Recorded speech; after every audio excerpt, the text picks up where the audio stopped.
வாழ்க வையகம், வாழ்க வையகம், வாழ்க வளமுடன். குரு வாழ்க, குருவே துணை. பெற்றெடுத்த அன்னையை, உற்ற துணை நின்ற தந்தையை, மனிதகுலம் வாழ்வாங்கு வாழ மனவளக்கலை என்கின்ற ஒரு மகத்தான வாழ்வியல் கலையை வடிவமைத்து வழங்கிட்ட ஆசான் அருட்தந்தை வேதாத்ரி மகரிஷி அவர்களை வணங்கி வாழ்த்தி இந்த உரையை ஆரம்பிக்கின்றேன். இன்று இந்த மெய்நிகர் ஒன்றுகூடலிலே இணைந்துள்ள அனைத்து மனவளக்கலை அன்பர்களுக்கும் இலங்கை திருநாட்டிலே இருந்து இனிமையான மாலை வணக்கம். போரில்லா நல்லுலகம், இந்த தலைப்பு மனவளக்கலை அன்பர்கள் எல்லோருக்குமே ஒரு பரிச்சயமான தலைப்பு என்பதனால நான் என்ன பண்ணா, இந்த உரைக்கு வேறொரு தலைப்பை வைக்கலாமா அப்படின்னு தேடி பார்த்தேன். இதே விடயம், அதாவது வேறொரு தலைப்புல பேசலாமா அப்படின்னு பார்த்தேன். ஆனால் எவ்வளவு முயன்றாலும் இந்த போரில்லா நல்லுலகம் என்கின்ற அழகான தமிழ் சொற்கள் இரண்டுக்கு ஈடாக ரெண்டு வேறு தமிழ் சொற்களை என்னால கண்டுபிடிக்க முடியல. கூகுள் சர்ச், ChatGPT, ஜெமினை எல்லாத்துலயும் முயன்று பார்த்தாலும் கூட அவங்க யாராலையுமே எனக்கு உதவி செய்ய முடியல. ஆசான் அவர்கள் மொழிந்த அழகான இந்த இரண்டு தமிழ் சொற்களுக்கு ஈடாக வேறு இரண்டு சொற்கள் எனக்கு கிடைக்கல. இதுல இருந்து ஒன்று திட்டவட்டமாக தெரிகிறது. ஆசான் அவர்கள் ஒரு ஆன்மீக வழிகாட்டி மட்டுமல்ல, ஒரு அற்புதமான தமிழ் அறிஞர் என்பது கூட இதுல இருந்து நமக்கு தெரிகிறது. ஆசானின் கவிதைகளை ஆழ்ந்து வாசிப்பவர்களுக்கு இது நன்றாக தெரியும். அடுத்து இந்த தலைப்பை பற்றி சிந்திக்க தொடங்கியதும் மனிதர்களிடையே முதல் போர் எப்படி தோன்றியிருக்க கூடும் என்கின்ற ஒரு சிந்தனை வந்தது. அவற்றை போர்னு சொல்லலாம், அல்லது போர்னு சொல்வதை விட சின்ன சண்டைகள் அப்படின்னு சொல்லலாம். அதை பற்றி நாம எல்லோரும் இணைந்து சிந்திக்கலாம். அது சிந்திப்பதற்குன்னா நாம இந்த மனிதனின் பரிணாம பாதையிலே கொஞ்சம் பின்னோக்கி போய் பார்க்கலாம். கொஞ்சங்கிறது கொஞ்சம் கிட்டத்தட்ட ஒரு 20 லட்சம் வருஷங்களுக்கு பின்னாடி போய் நம்ம பார்க்கலாம். அந்த காலத்திலயும் சண்டைகள் இருந்திருக்கும் இல்லையா? ஆனா எதன் காரணமாக அந்த சண்டைகள் இருந்திருக்கும் அப்படின்னு நம்ம கொஞ்சம் யோசிச்சு பார்க்கலாம். இன்னைக்கு போலவே அன்றைக்கும் மனிதர்கள் உயிர் வாழ்வதற்கு உணவு தேவைப்பட்டது. ஆனால் இன்று நமக்கு நிறைய சாய்ஸஸ் இருக்கு. எது வேணாலும் நம்ம சாப்பிடுறதுக்கு பலவிதமான தேர்வுகள் இருக்கிறது. ஆனால் அன்றைய மனிதனுக்கு இருந்த ஒரே தேர்வு இந்த விலங்குகளை வேட்டையாடி உண்பது மட்டும்தான். ஆனா எப்படியோ பசி போக்குறதுக்கு ஒரு வழி இருந்தது இல்லையா? ஆனால் இன்றைக்கும் அன்றைக்கும் ஒரு வித்தியாசம் என்ன அப்படின்னு சொன்னா, இப்போ நமக்கு உணவுப் பொருட்கள் தேவை அப்படின்னா நம்ம போய் கடையில வாங்குறோம். அதை கொண்டு வந்து ஒரு வாரத்துக்கோ 2 வாரத்துக்கோ தேவையான பொருட்களை நம்ம வாங்கிட்டு வரோம், வீட்டுல சேமித்து வைக்கிறோம், சமைக்கிறோம். அது கொஞ்சம் கொஞ்சமா முடிகிறது.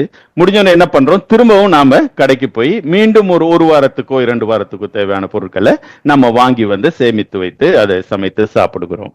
ஆனா அன்றைய வாழ்க்கை எப்படிப்பட்டதாக இருந்தது என்றால், ஒரு நிலையற்ற வாழ்க்கை அல்லது ஒரு நிச்சயமற்ற வாழ்க்கையாக இருந்திருக்குது.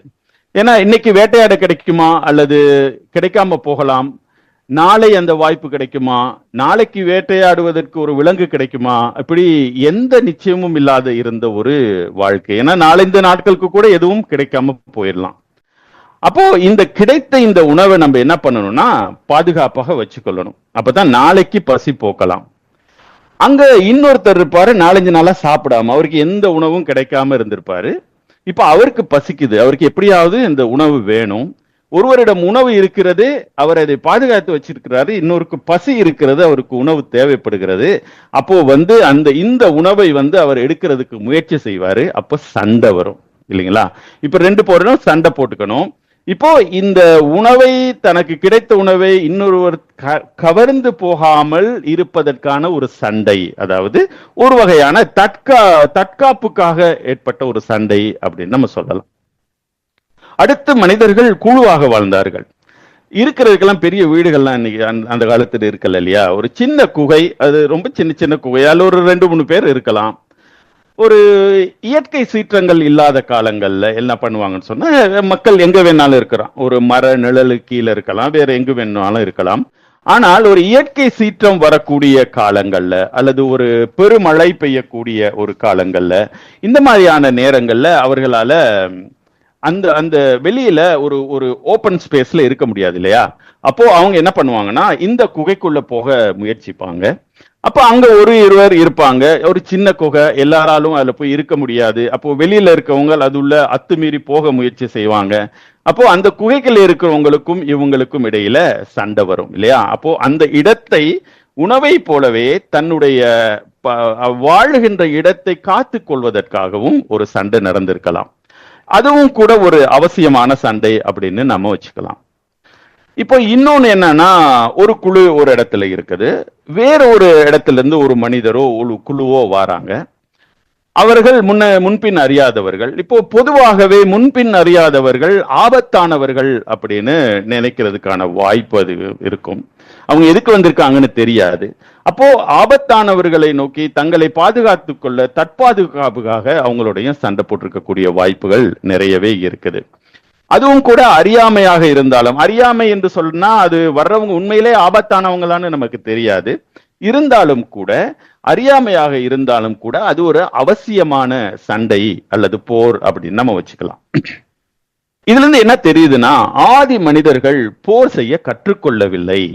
அதாவது இன்று போல அன்றைய மனிதர்கள் திட்டமிட்டு எல்லாரும் சேர்ந்து பெரிய பெரிய திட்டமெல்லாம் போட்டு அந்த சண்டை போடவில்லை, போர் புரியவில்லை. அவர்கள் வேறு வழியின்றி பிழைத்திருப்பதற்காக சண்டை போட்டிருக்காங்க, போரிட்டு இருக்காங்க. அதாவது அது ஒரு பிழைப்பு போராட்டம் என்று நம்ம சொல்லலாம்.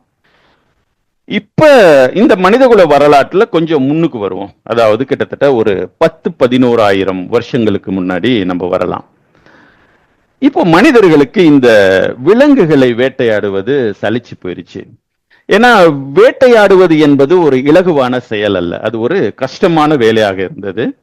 இப்போ என்று சொன்னா ஒரே இடத்திலிருந்து நீங்க வேட்டையாட முடியாது. என்றால் உங்களுக்கு தேவையான விலங்குகளை தேடி நீங்க வேட்டையாடுறதுக்கு போகணும். அதுக்கு ஒவ்வொரு இடமா போய்கிட்டே இருக்கணும். சில நாட்கள் வெகு தூரம் போனா தான் அது கிடைக்கும்.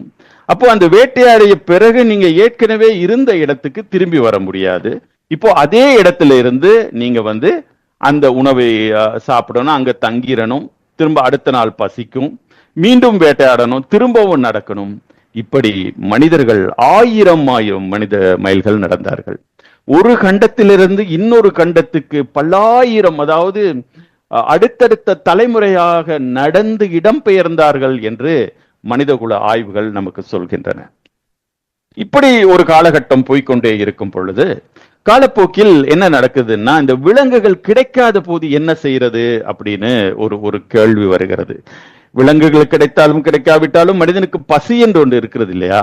அப்போ தன்னுடைய பசியை போக்க வேறு என்ன செய்யலாம் அப்படின்னு பார்த்து அவன் அதாவது வெஜிடேரியன், அதாவது காய்கறிகளையும் பழங்களையும் உண்பதற்கு மனிதன் கற்றுக்கொள்கிறான். அதுவும் கூட ஒரு இடத்துல கிடைப்பது இல்லையா? ஒரே இடத்துல கிடைக்காது. ஒரு இடத்துல இருப்பாங்க, அது அந்த உணவை, அந்த பழங்களையும் அந்த காய்களையும் உண்ட பிறகு அது அந்த இடத்துல தீர்ந்த பிறகு அவர்கள் வேறொரு இடத்துக்கு போக வேண்டிய ஒரு கட்டாயம் அவசியம் ஏற்படுகிறது. இப்போ மனிதன் சிந்திக்கிறான்.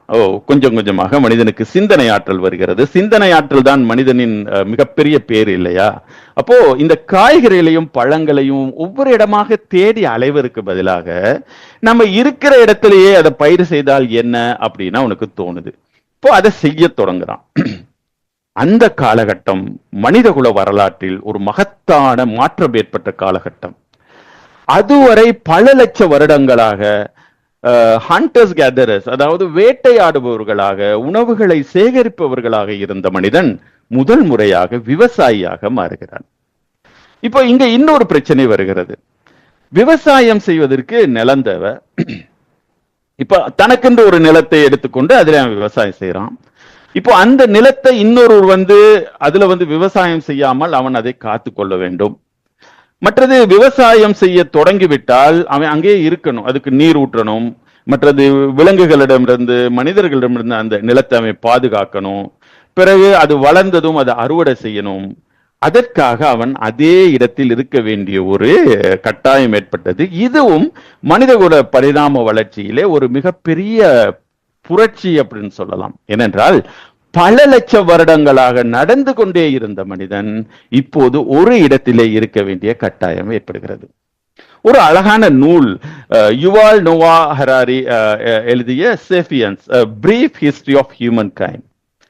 சேபியன்ஸ் மனித குலத்தின் ஒரு சுருக்கமான வரலாறு என்ற நூல்ல இது அந்த ஆசிரியர் அழகாக இதை விவரிக்கிறார். அவர் எப்படி சொல்றாருன்னா, விவசாயியாகிய மாறிய மனிதன் நிலத்தை கையகப்படுத்தி அதனை தனது கட்டுப்பாட்டுக்குள் வைத்துக் கொண்டானா, அல்லது நிலம் அவனை அசைய விடாமல் வேறு இடத்துக்கு செல்ல விடாமல் அவனை தனது கட்டுப்பாட்டுக்குள் வைத்துக் கொண்டதா? இந்த இடத்தை நான் வாசிக்கும் பொழுது மெய்சிலிர்த்தது. என்றால் இது சிந்தனையை தூண்டுகிற ஒரு அற்புதமான கேள்வி. இது முடிந்தால் இந்த நூலை வாசிக்கும்படி இதை கேட்டுக்கொண்டிருப்பவருக்கு நான் பரிந்துரை செய்கிறேன். தமிழ்ல கூட இதோட மொழியாக்கம் வந்திருக்கிறது. அப்போ இப்ப மனிதன் ஒரே இடத்துல இருக்க தொடங்குகிறான். அவன் நிலம் அவனை கட்டி போடுகிறது. இப்போ மனிதன் தனது நிலத்தை பாதுகாத்துக்கணும். அதை யாரும் பறிக்க வந்தா அவனோட சண்டை போடணும். இப்போ மனிதன் கொஞ்சம் கொஞ்சமாக மாறுகிறான். ஒருவனுடைய நிலம் ரொம்ப வறண்டதாக இருக்கிறது, அல்ல நீர் பற்றாக்குறையா இருக்குது, போதுமான அளவு விளைச்சல் இல்ல. இப்ப என்ன செய்யறது அவன் யோசிக்கிறான். அங்க பாக்குறான் இன்னொருத்தனுடைய நிலம் நல்ல ஒரு ஒரு ஒரு பயிற்சி செய்யக்கூடிய ஒரு நிலமாக இருக்கிறது. அது நீரோடை பக்கத்துல இருக்கிறது, அதுக்கு நிறைய நீர் கிடைக்கிறது, மண்ணு நல்லா இருக்குது, அங்க நிறைய விளைச்சல் இருக்குது. இப்போ இந்த வறண்ட நிலத்தில் இருக்கக்கூடிய மனிதன் அந்த பசுமையான நிலத்தின் மீது ஆசைப்படுகிறான்.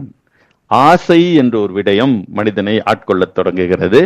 இப்போ அந்த ஆசைப்பட்டு அந்த அந்த அந்த நிலத்தை அவன் கைப்பற்ற போறான். அதற்காக தன்னுடைய வலிமையை, தன்னுடைய அதிகாரத்தை இதெல்லாம் பயன்படுத்தி அவனோட சண்டை போடுறான். சில நேரங்களில் வெற்றி பெறுகிறான், சில நேரங்களில் தோல்வி அடைகிறான். ஆனால் முதல் முறையாக இதுவரைக்கும் பிழைப்புக்காக சண்டை நடத்திய மனிதன் இப்பொழுது பிறர் பொருளை பறிப்பதற்காக அந்த பொருளின் மீது கொண்ட ஆசையினால சண்டை போடுகிறான். ஆம், மனிதன் மாறிவிட்டான். இந்த மாற்றம் அவனுடைய ஒரு புதிய ஒரு விடயத்தையும் கொண்டு வருகிறது அவனுக்குள். அது நான் பெரிதா, நீ பெரிதா, நான் வலிமையானவனா, நீ வலிமையானவனா போன்ற ஈகோ அல்லது தன்முனைப்பு என்ற ஒரு குணாம்சம் மனிதனுக்கு வர தொடங்குகிறது. இப்போ காலம் செல்கிறது. ரொம்ப காலம் மனித வளர்ச்சி நடந்து கொண்டே இருக்கிறது. கல்வி அறிவு பெருகுகிறது. அறிவியலும் தொழில்நுட்பமும் அசுர வளர்ச்சி அடைகின்றன. இப்போ ஒரு காலத்துல மனுஷர்களுக்கு தேவை இருந்தது. அந்த தேவைகளை ஈடேற்றுவதற்காக அவங்க சண்டை போட்டாங்க, அந்த தேவைகளுக்காக சண்டை போட்டாங்க, அல்லது தேவையை தக்க வைத்துக் கொள்வதற்காக தனக்கு தேவைக்காக சண்டை போட்டான். ஆனால் காலப்போக்கில் மனிதன் தான் ரொம்ப படிச்சவன், கற்றவன், அறிவுள்ளவன் அப்படி எல்லாம் தம்பட்டம் அடித்துக் கொள்ளக்கூடிய இந்த நவீன மனிதனுக்கு தேவையை கடந்து ஆசை வந்து விட்டது. அந்த ஆசை பேராசையாக பெருகிவிட்டது. மகாத்மா காந்தி அவர்கள் ஒரு அழகான ஒரு கூற்று சொல்றாரு. Earth provides enough to satisfy every man's needs, but not every man's greed. இந்த உலகில் வாழுகின்ற ஒவ்வொரு மனிதனின் தேவையை பூர்த்தி செய்யக்கூடிய வளத்தை உலகம் தன்னகத்தே கொண்டுள்ளது. அந்த உலகம் அளிக்கிறது. ஆனால் அவற்றால் மனிதனுடைய பேராசையை பூர்த்தி செய்ய முடியாமல் இருக்கிறது என்பது ஒரு அற்புதமான கூற்று. இப்போ மகரிஷி நம்முடைய அருள் தந்தை அவர்கள் கூறுகிற ஒரு 6 தீய குணங்களை நம்மகிட்ட சொல்றார் இல்லையா? இந்த 6 தீய குணங்களும் மனிதனுக்கு கொஞ்சம் கொஞ்சமாக மனிதன் ஆட்பட்டு அதனால் ஆயிரம் போர்களுக்கு அவன் காரணமாக இருக்கிறான். இப்ப பேராசைனால என்ன வருது? பிறர் பொருளை, பிறரின் வாழும் சுதந்திரத்தை பழிக்கிறதுக்கு அவன் நினைக்கிறான். இது என்னோட வீடு, இது எனது ஊர், இது எனது நாடு, இது எனது கண்டம் என்று கடும் பற்றுக் கொள்கிறான். பூமி பந்தின் மீது நாடுகள், கண்டங்கள் என குறுக்கும் நெடுக்குமாக கோடுகள் வரைந்து அந்த எல்லை கோடுகளை காப்பாற்றிக் கொள்ளவும் அல்லது அந்த எல்லை கோடுகளை விஸ்தரித்துக் கொள்ளவும் அல்லது மாற்றி வரையவும் அவன் கடுமையாக போர் புரிகின்ற சூழலை நாம் பார்க்கிறோம். நண்பர்களே, பகுத்தறிவு மிக்கவன், தனது சிந்தனையின் ஆற்றலினால் மற்ற எல்லா உயிரினங்களை விட உயர்ந்தவன் என்று தன்னை பறைசாற்றிக் கொள்கின்ற மனிதன் வரைந்த பல நாடுகளின் எல்லை கோடுகள் பல கோடி மக்களின் செந்நிற குருதி கொண்டு வரையப்பட்டிருக்கிறது என்பது எவ்வளவு பெரிய கொடுமை. இப்போ ஆசையினாலும் கடும் பற்றினாலும் தனக்கு சொந்தமானது என அவன் கருதுபவற்றை மற்றவர்கள் பறிக்க வரும் பொழுது அவன் சினம் கொள்கின்றான். இந்த சினம் சிறிய சண்டைகளாகவும் பெரும் போர்களாகவும் மாறுகிறது. உலகத்திலே நடக்கக்கூடிய பெரும் பெரும் போர்களை எல்லாமே நம்ம யோசிச்சு பார்த்தா ஒரு தனி மனிதனாலோ அல்லது ஒரு சில மனிதர்களின் உணர்ச்சி கொந்தளிப்பினால் உணர்ச்சி வேகத்தினால் ஏற்பட்டது என்பதை நாம பார்க்கலாம்.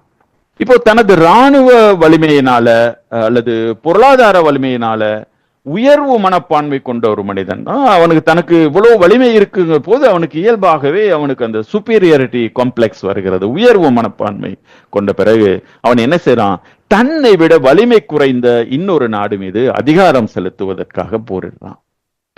இப்போ இந்த தாழ்வு மனப்பான்மைக்கு உட்படுத்தப்பட்ட ஒரு நாடு அதை எதிர்த்து போராடுது. இப்படி உயர்வு தாழ்வு மனப்பான்மையினாலேயும் போர் மூழ்குகிறது.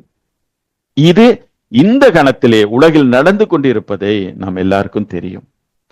அடுத்து ஒரு முறை போரில் தோற்ற ஒரு நாடு என்ன செய்யுதுன்னா கொஞ்சம் கொஞ்சமா தன்னுடைய பலத்தை அதிகரித்துக் கொள்கிறது. தன்னை வலுப்படுத்திக் கொண்டு தன்னை வெற்றி கொன்ற நாட்டுடன் தனது வஞ்சத்தை தீர்க்க வேண்டும் என்று போரிடுகிறது.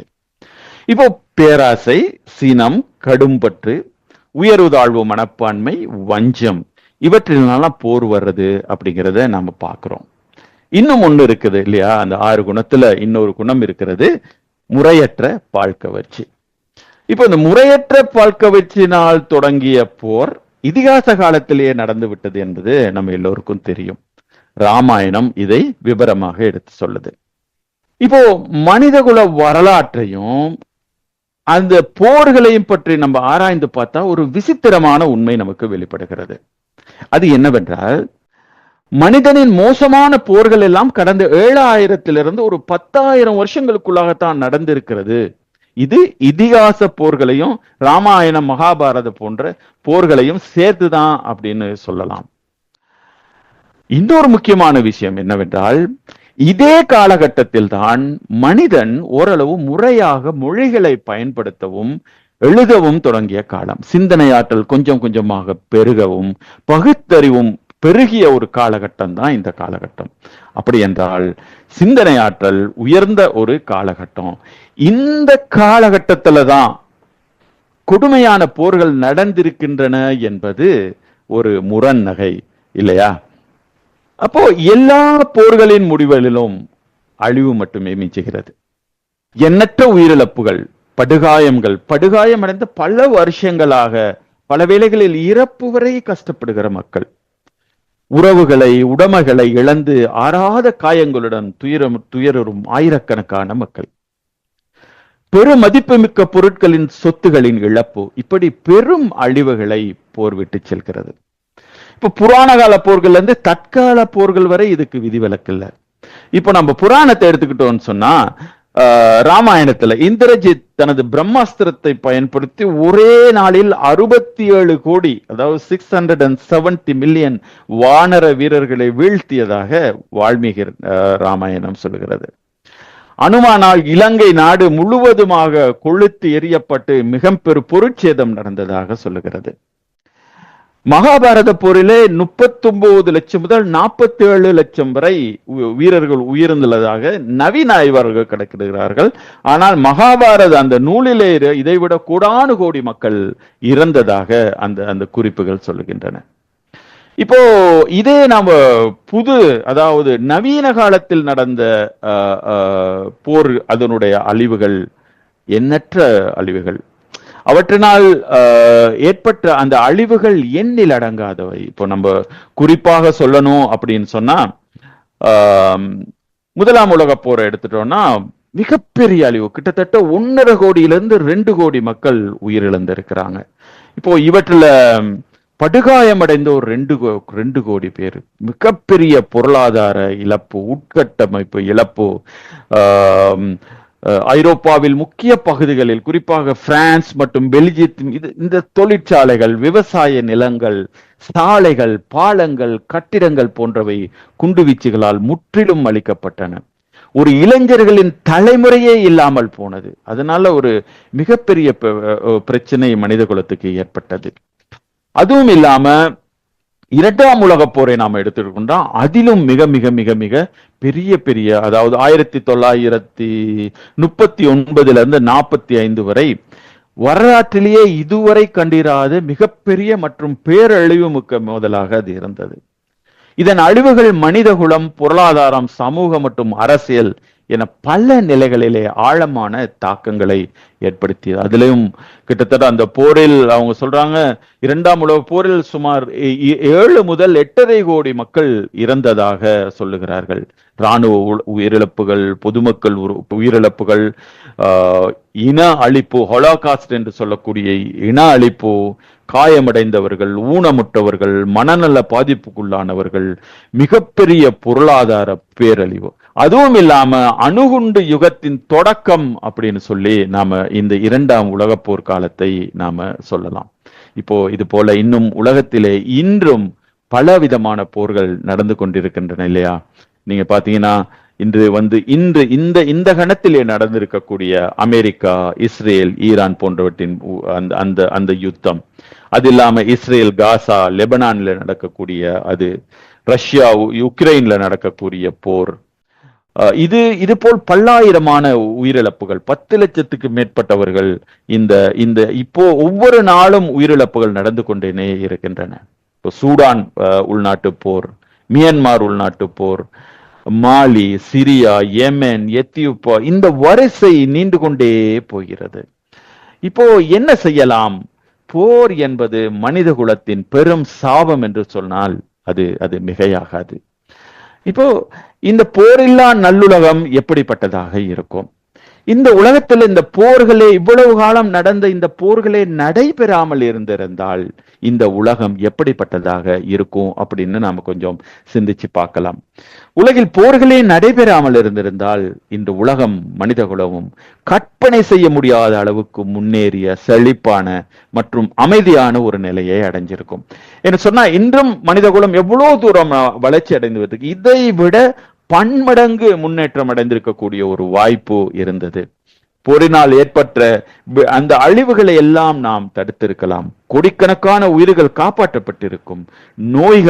நோய்களிலே இருந்து, மக்கள் புலம்பெயர்வதிலே இருந்து நாம அவங்களை காப்பாத்தி இருக்கலாம். சோ இதுல இன்னும் ஒரு பெரிய கொடுமை என்னன்னு சொன்னா, இந்த போரின் சூத்திரதாரர்கள் அல்லது இந்த போரை வடிவமைப்பவர்கள், இந்த போர்களை தீர்மானிப்பவர்கள், திட்டமிடுபவர்கள், இவர்கள் இந்த போர்களால பாதிக்கப்படுவதில்லை. அவர்களுடைய குடும்பம், நெருங்கிய உறவினர்கள், நண்பர்கள் யாருமே இதுல பாதிக்கப்படுவது இல்லை இல்லையா? பெரும்பாலும் பாதிக்கப்படுவது அப்பாவி பொதுமக்கள் தான். இந்த பொதுமக்கள் என்று நான் சொல்றது ஆயுதம் ஏந்தி போராடும் இராணுவ வீரர்கள் உட்பட. ஏனென்றால் இராணுவத்துக்கு பிழைப்புக்காக வருபவர்கள் சாதாரண மக்கள் தான். அவர்களுக்கு அது தொழில், வேறு வழி இல்லாம அந்த தொழிலுக்கு அவர்கள் வருகிறார்கள். அப்போ அவர்களும் போர்களில் மடிகிறார்கள்.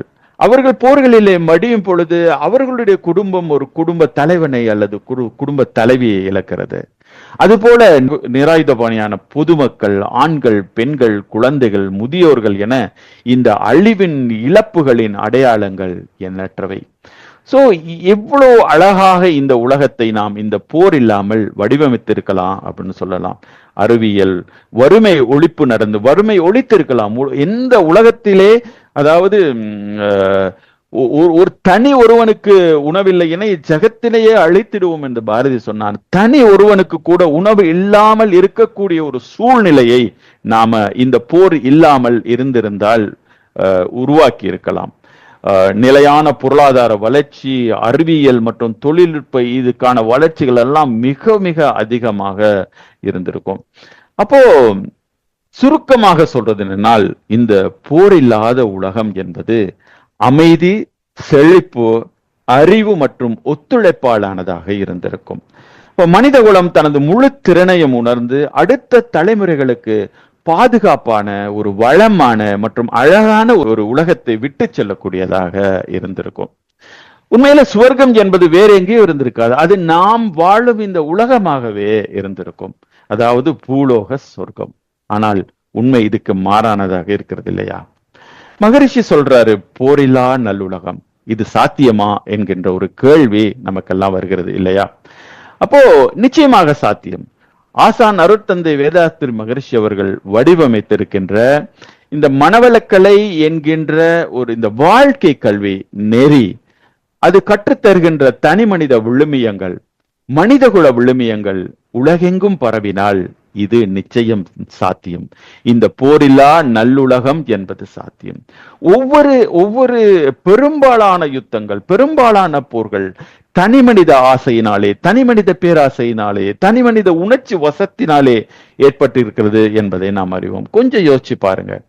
இந்த எண்ணம் ஆராய்தல், ஆசை சீரமைத்தல், சினம் தவிர்த்தல், கவலை ஒழித்தல், நான் யார், இது போன்ற அகத்தாய்வு பயிற்சிகளை இந்த போர்களுக்கு காரணமான தனி மனிதர்கள் அறிந்திருந்தால் இந்த விளைவு என்னவாக இருந்திருக்கும் என்று நாம் சிந்திச்சு பார்க்கலாம். ராவணனால தன்னுடைய கோபம் என்கின்ற தீய குணத்தை பொறுமை என்கின்ற நற்குணமாக மாற்ற தெரிந்திருந்தால், முறையற்ற பால் கவர்ச்சி என்கின்ற தீய குணத்தை கற்பு நெறி என்கின்ற நற்குணமாக மாற்ற தெரிந்திருந்தால் அதனுடைய விளைவு என்னவாக இருந்திருக்கும்.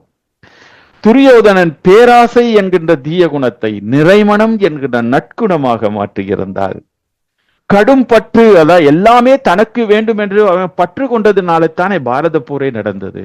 அப்போ கடும் பற்று என்கின்ற தீய குணத்தை ஈகை என்கின்ற நற்குணமாக அவனால் மாற்றிக் கொண்டு இருந்தால் அந்த போரே நடந்திருக்காது இல்லையா? திரௌபதியின் வஞ்சம் என்கின்ற தீய குணம் மன்னிப்பு என்கின்ற நற்குணமாக மாறியிருந்தால், ஹிட்லர் தனது உயர்வு தாழ்வு மனப்பை ஏற்கனவே முதலாம் உலகப் போரிலே பாதிக்கப்பட்டதினாலே வெகுவாக ஜெர்மன் பாதிக்கப்பட்டது. அப்போ அதனால் அந்த தாழ்வு மனப்பான்மை கொண்டவனாக ஹிட்லர் இருந்தான். அதுக்கு காரணமானவர்களை நாம் பழி வாங்க வேண்டும் என்கின்ற எண்ணத்தில் அந்த ஜெர்மனிய மக்களை அவனால் ஊக்குவித்து அப்படி பேசி அவர்களை உணர்ச்சி ஊட்ட முடியதாக இருந்தது. அப்போ ஹிட்லர் தனது உயர்வு தாழ்வு மனப்பான்மையை நேர்நிறை உணர்வாக மாற்றியிருந்தால் எப்படி இருந்திருக்கும்? எனவே எதிர்காலத்தில் போரில்லா நல்லுறவு உருவாக வேண்டும் என்றால், இந்த பூவுலகமே சொர்க்கமாக மாற வேண்டும் என்றால் இந்த வாழ்க்கை கல்வி உலகம் எங்கும் பரவ வேண்டும். இப்போ ஆசான் அவர்கள் 2 வழிமுறைகளை நமக்கு சொல்லி தராரு. முதலாவது உலகிலுள்ள பொறுப்புடைய தலைவர் எல்லாம் உயிர் அறிவை உள்ளுணர்வாய் பெறுதல் வேண்டும். இப்போ நம்ம தவம் செய்த போது ஆசான் அவர்களின் அந்த குரல்லையே நம்ம அதை கேட்டோம். உலகிலுள்ள பொறுப்புடைய தலைவர் எல்லாம் உயிர் அறிவை உள்ளுணர்வாய் பெறுதல் வேண்டும்.